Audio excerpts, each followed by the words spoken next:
Então, pessoal, na aula passada nós falamos sobre o cordel. Hoje daremos continuidade a esse gênero tão próximo a nós, que é a literatura de cordel. Vimos que a literatura de cordel, também conhecida como folheto, ela na verdade tem origem em Portugal, nos folhetos portugueses, que foi transformada das cantigas medievais, folheto, entra no Brasil. E no Nordeste brasileiro, na região Nordeste brasileira, ela vai ganhar característica própria como literatura de cordel, né, conhecida hoje no mundo. É um gênero popular, como vimos, nasce, né, se mistura aos repentistas, que eram os cantores populares, improvisadores, numa linguagem bem própria da cultura popular, e que eram vendidos em feiras, pendurados em cordões, daí o nome cordel, e que encanta gerações, vem encantando gerações. O cordel no Brasil, ele inicia no século XIX, no Nordeste, a partir dos folhetos portugueses, como já tenho falado. Os repentistas, como vimos, eram os cantores, improvisadores que, com o instrumento musical, jogavam versos, faziam o duelo, a disputa, para ver quem cantava melhor, quem falava verso melhor, quem improvisava melhor. Daí o nome repentista, que era o repente, o improviso. Também o cordel utiliza a técnica da xilogravura para suas ilustrações, que é a técnica de você entalhar a madeira, colocar a tinta ali no alto relevo e prensar sobre a folha de papel, e aí formava a imagem, a xilogravura. Alguns nomes, vimos também alguns nomes, como Leandro Gomes de Barros, João Martins, José Pacheco, Patativa da Saré, Antônio Américo, Melvino Francisco, dentre outros que no Nordeste se destacaram no cordel. Então, o foco da nossa aula hoje é falar um pouquinho sobre o cordel narrativo, enquanto estrutura narrativa. E como o cordel ele tem temas diversos, temas variados, fatos políticos, acontecimentos do dia a dia. O cordel ele não tem uma temática específica, podendo fazer o cordel da vida de uma pessoa, de um fato político, de um acontecimento histórico, enfim. Mas hoje vamos nos ater um pouquinho ao cordel narrativo. E como tal, ele é um texto que possui os elementos da narrativa. Lembrando, narrador, quem conta a história, personagem, pessoas ou seres que participam da história, espaço, local onde a história se passa, cenário, tempo, quando a história acontece, e enredo, que é o desenrolar da história. Nós vamos ler aqui um trecho do cordel, A Chegada de Lampião no Inferno, muito interessante, embora a gente sabe que a ideia não é espantar ninguém, mas é interessante por causa da riqueza de detalhes, do humor, da graça, da brincadeira que José Pacheco faz com essa figura histórica do cangaço Lampião, o Virgulino Ferreira da Silva. Vamos tratar da chegada. Quando o Lampião bateu, um moleque ainda moço no portão apareceu. Quem é você, cavaleiro? Moleque, eu sou o cangaceiro, o Lampião lhe respondeu. Que elementos nós temos aqui? Nós temos os elementos da narrativa. Por exemplo, o narrador. Vamos tratar da chegada. Quando o Lampião bateu, o moleque ainda moço no portão apareceu. Quem fala isso? O narrador.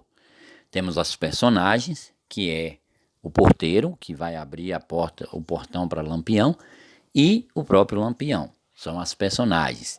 Espaço, a chegada no inferno, né? O local do inferno, o portão do inferno, o espaço. O tempo, embora não seja marcado com datas, mas nós temos um desenrolar da história. A chegada dele, a conversa dele, isso é um tempo, é o desenrolar da história, o tempo cronológico. E o enredo é esse desenrolar da história. Por exemplo, podemos ver, não é necessário ler, a resposta que o menino dá, né, o porteiro ali dá para Lampião, a forma como ele diz, a conversa dele com Lampião continua, ele vai falar com o chefe lá daquele local do inferno que é Satanás, a resposta dele. Então nós temos um desenrolar da história. Isso é o cordel. Isso é um cordel narrativo, ou seja, ele conta uma história, porém ele usa da estrutura de cordel. Qual é a estrutura de cordel? Vamos lembrar? É a estrutura poética. É escrita em versos, os versos se agrupam em estrofes, correto? Geralmente 6 ou 7 versos por estrofes. E rima, muito rico em rima, principalmente a rima externa, que é a última palavra, né? Começa a proximidade sonora, como por exemplo, salão, lampião e não. Entrar com perguntar.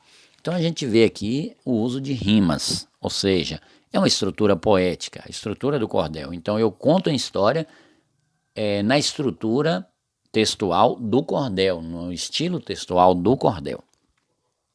Temos também o cordel adolescente, de Silvia Ortoff, onde ela fala de Doralice, uma menina que vendia cordel e que inventava histórias. Nós temos aqui ela se apresentando, nós já vemos aqui um narrador no outro lá, Chegada de Lampião ao Inferno, narrador em terceira pessoa, agora em primeira. Sou mocinha nordestina, meu nome é Doralice. Tenho 13 anos de idade, conto e reconto o que disse, pois me chamo Doralice, sou eu quem vende meu cordel, nas feiras lindas de longe, onde a poesia se esconde nas sombras do meu chapéu. Então nós já temos aqui a estrutura de cordel, rimas, versos, estrofes e um narrador, personagens, espaço, tempo, o desenrolar da história que ela vai falar, vim para a feira no outro dia, armei a barraca, ela vai desenrolar que não há necessidade de ler, pessoal, mas vocês podem ler e observar aí que a história vai se desenrolando. Claro, nós não temos toda ela, seria interessante vocês pesquisassem e continuassem com esses cordéis, tanto o primeiro, A Chegada de Lampião no Inferno, quanto o segundo, Cordel Adolescente Oxente, de Silvia Ortoff, o primeiro, Chegada de Lampião no Inferno, de José Pacheco, ambos que é um cordel narrativo. Poderia ter outros aqui, mas só para ilustrar colocamos esses dois, para vocês perceberem a estrutura narrativa. Ou seja, o cordel enquanto texto narrativo, que preserva todas as características do gênero, verso, estrofe, rima, sonoridade, musicalidade, linguagem informal, linguagem popular, questões do dia a dia ou fatos históricos. Isso faz o cordel um texto atraente e interessante. Aqui podemos resumir que assim o cordel ele é estruturado em versos, estrofes, rimas, possui sonoridade ou musicalidade, faz uso da linguagem popular, uma vez que é um gênero textual popular, voltado para a cultura popular, nasceu na cultura popular aqui no Nordeste, então é natural que a linguagem predominante seja a linguagem informal popular. Claro, isso também não nega e não pode negar que haja presença da linguagem formal da língua.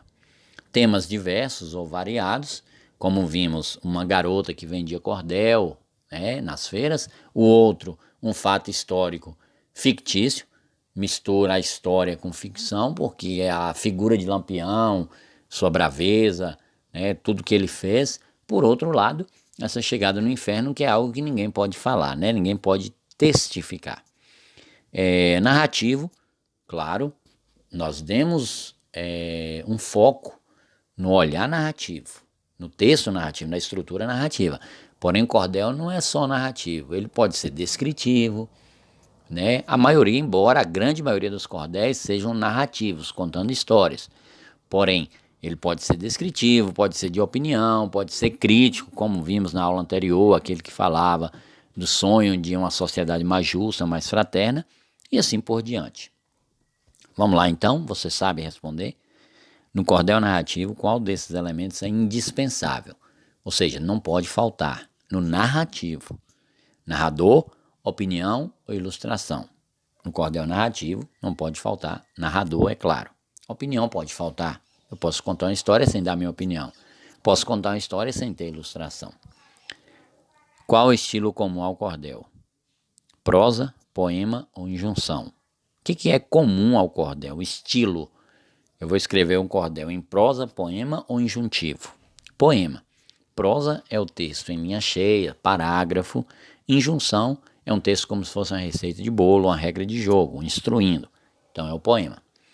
Qual o gênero textual que dá origem ao cordel? A crônica, a cantiga ou o folheto? O folheto. A cantiga dá origem ao folheto, mas é o folheto que dá origem ao cordel, entendeu? O folheto português, que entra no Brasil e no Nordeste e vai se transformar no cordel. Então é isso, pessoal. Vamos encerrando por aqui. Falamos já nas primeiras aulas, podem dar uma olhada lá sobre as características do cordel e hoje falamos um pouquinho do cordel narrativo. Até a próxima, se Deus quiser.